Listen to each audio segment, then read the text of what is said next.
तेनालीराम की कहानियां। तपस्या का सच। विजयनगर राज्य में बड़ी जोरदार ठंड पड़ रही थी। राजा कृष्णदेव राय के दरबार में इस ठंड की बहुत चर्चा हुई।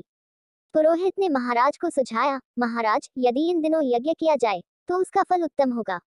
दूर दूर तक उठता यज्ञ का धुआं सारे वातावरण को स्वच्छ और पवित्र कर देगा। दरबारियों ने एक स्वर में कहा, बहुत उत्तम सुझाव है। पुरोहित जी का महाराज को ये सुझाव अवश्य पसंद आया होगा। दरबारियों ने एक स्वर में कहा, बहुत उत्तम सुझाव है।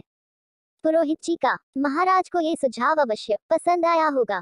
महाराज कृष्णदेव राय ने कहा, ठीक है, आप आवश्यकता के अनुसार हमारे कोष से धन प्राप्त कर सकते हैं। महाराज, यह महान यज्ञ 7 दिनों तक चलेगा।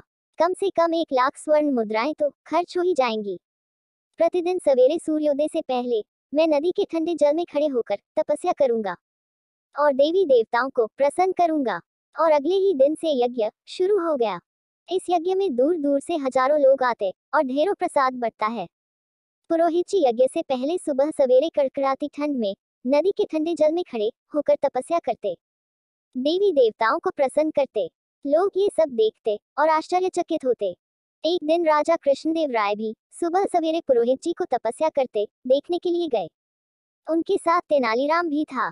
ठंड इतनी थी कि दांत किटकिटा रहे थे। ऐसे में पुरोहित जी को नदी के ठंडे पानी में खड़े होकर तपस्या करते देख राजा कृष्णदेव राय ने तेनालीराम से कहा, आश्चर्य, अद्भुत करिश्मा है। कितनी कठिन तपस्या कर रहे हैं हमारे पुरोहित जी। राज्य की भलाई की उन्हें कितनी चिंता है। वह तो है ही। आइए महाराज, जरा पास चलकर देखें पुरोहित जी की तपस्या को। तेनालीराम ने कहा, लेकिन पुरोहित जी ने तो ये कहा है कि तपस्या करते समय कोई पास न आए, इससे उनकी तपस्या में विघ्न पैदा होगा। राजा ने कहा, तो महाराज, हम दोनों ही कुछ देर तक उनकी प्रतीक्षा कर लें। जब पुरोहित जी तपस्या समाप्त करके ठंडे पानी से बाहर आए तो फल फूल देकर उनका सम्मान करें। राजा कृष्णदेव राय को तेनालीराम की यह बात जंच गई। वे एक ओर बैठकर पुरोहित को तपस्या करते देखते रहे। काफी समय गुजर गया, लेकिन पुरोहित जी ने ठंडे पानी से बाहर निकलने का नाम तक न लिया। तभी तेनालीराम बोल उठा, अब समझ में आया।